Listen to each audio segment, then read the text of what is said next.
¿Has escuchado la historia de la bruja del pantano?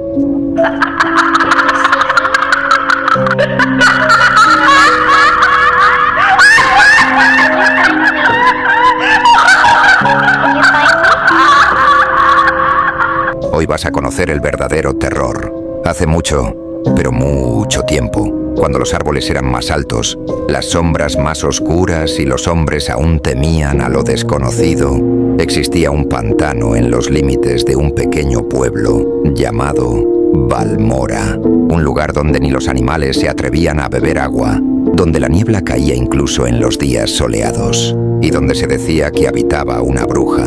Los viejos del pueblo contaban que ese pantano tenía dueño, no un hombre ni un animal, sino una mujer de piel pálida como el hueso, ojos como brasas apagadas y una voz que te susurraba al oído aunque estuvieras solo. A muchos les parecía solo un cuento para asustar a los niños, pero no para Mateo. Mateo era terco, valiente o quizás solo ignorante del peligro real.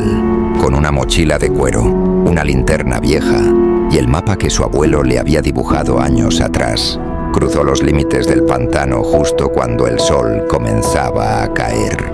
Caminó un rato largo hasta encontrarse con una cabaña casi cubierta por las ramas, vieja, torcida, con un humo oscuro que salía por la chimenea. Allí, en una silla de madera, estaba sentada una anciana. Su piel estaba tan arrugada que parecía haber sido tejida con el tiempo. Tenía los ojos completamente blancos, pero aún así lo miraba. «Te estaba esperando, muchacho», dijo con una voz seca como hojas muertas. Mateo retrocedió, pero la anciana no se movió. Solo levantó una mano y le ofreció una taza de té. «Si buscas curar a tu madre, tienes que escuchar. No hay regreso sin comprender». Mateo, movido por el temor pero también por la desesperación, se sentó. La anciana comenzó a hablar. La bruja del pantano no siempre fue una bruja. Fue una mujer, una curandera. Igual que tú buscas ser ahora. Ayudaba a los enfermos, traía vida donde solo había muerte. Pero la envidia de los hombres la condenó. Dijeron que usaba magia negra, que causaba abortos, enfermedades, mentiras. La ataron en este mismo pantano y aquí la quemaron. Pero no murió. Se convirtió en algo más, algo que aún camina entre las sombras del lodo. De pronto, un grito agudo rompió la noche. Mateo se puso de pie. La anciana solo sonrió. «Ya te ha olido, niño. Ya sabe que estás aquí». Mateo corrió hacia la salida de la cabaña.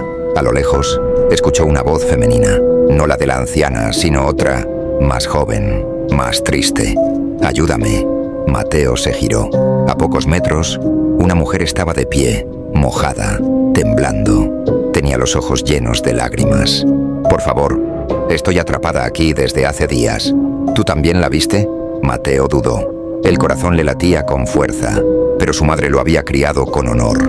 No podía dejar a una mujer en peligro. «¿Quién eres?», le preguntó. «Me llamo Clara. Y si no salimos ya, ella vendrá por nosotros». Y justo cuando se acercaron para huir, el agua del pantano empezó a burbujear. Un lamento profundo, como el canto de una mujer dolida, emergió desde el lodo. La bruja estaba despierta.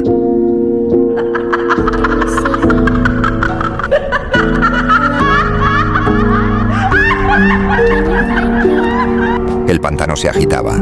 El agua burbujeaba como si algo despertara. Mateo jaló a Clara del brazo y corrieron entre raíces podridas, pero el lodo parecía tragarlos. «¡Por aquí!», gritó Clara señalando un paso oculto. La niebla se volvió tan densa que apenas veían. Detrás, el canto fúnebre de la bruja se mezclaba con risas de niños. Llegaron a un claro oculto. En el centro, un antiguo pozo cubierto de musgo y rodeado de símbolos tallados. «¿Qué es esto?», preguntó Mateo. «El corazón del pantano», susurró Clara. «Aquí fue donde la quemaron. Aquí nació su maldición». Mateo retrocedió, sintiendo el aire denso. Tocó las piedras del pozo. Estaban calientes. «¿Cómo sabes eso?», Clara bajó la mirada.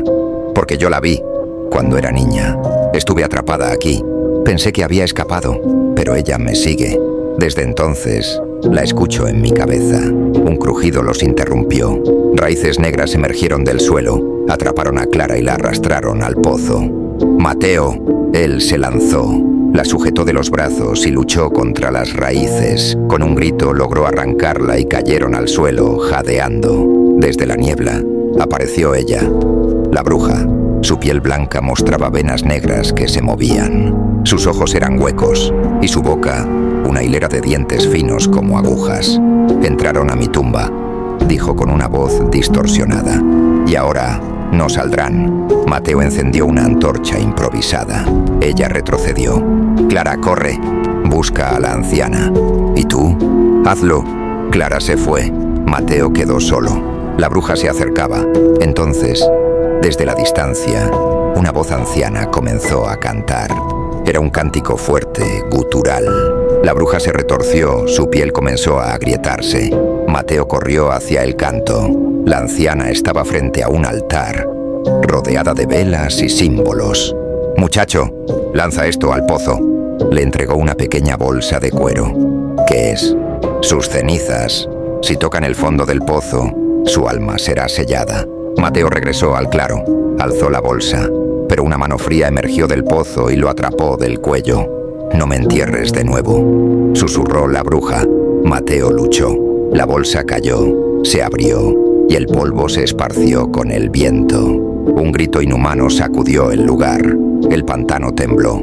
Luego, todo quedó en silencio. La anciana llegó. Es tarde. Solo parte de su alma fue sellada. Aún puede volver. ¿Y Clara?, preguntó Mateo. La anciana lo miró con tristeza. «Clara, tú viniste solo». «No, ella estaba conmigo».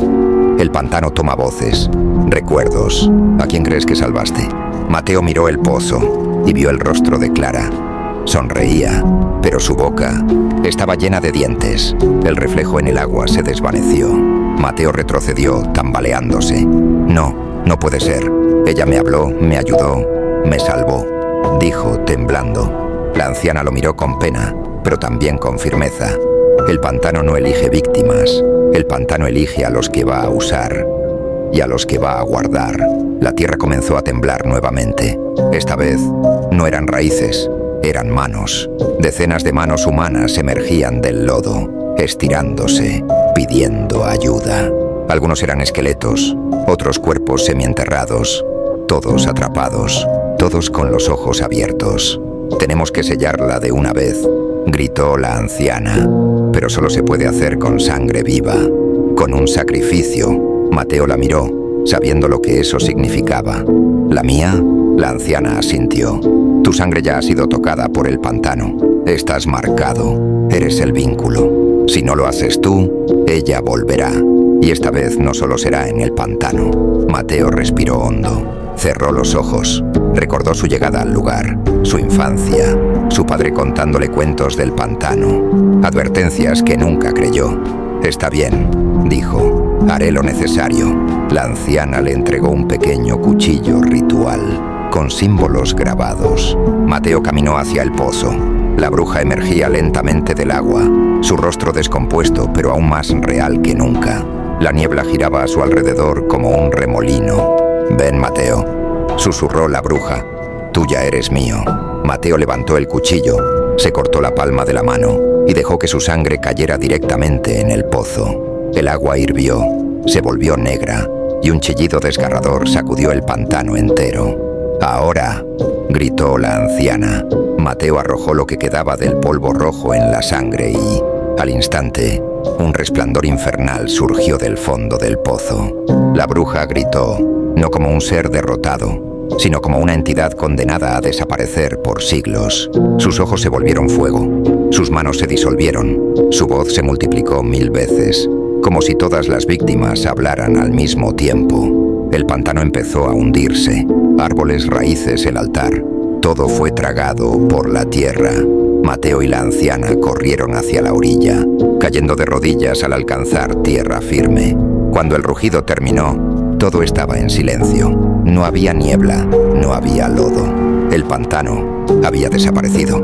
La anciana miró al muchacho. Lo lograste, pero escucha bien, solo la enterraste, no la destruiste. Mateo, exhausto, preguntó, ¿y qué pasará si alguien vuelve? La anciana cerró los ojos. La bruja solo duerme, esperando el próximo rostro al que pueda imitar. El próximo corazón débil. El próximo curioso. Mateo miró al horizonte. El sol comenzaba a salir. Por primera vez en días, había claridad. Pero antes de irse, volteó una última vez hacia donde había estado el pantano. Y allí, sobre la hierba seca, vio una huella. Una pequeña huella descalza, como la de Clara. Y entonces te pregunto a ti, ¿qué harías si un día, caminando por el bosque, escuchas una voz conocida llamándote desde la niebla?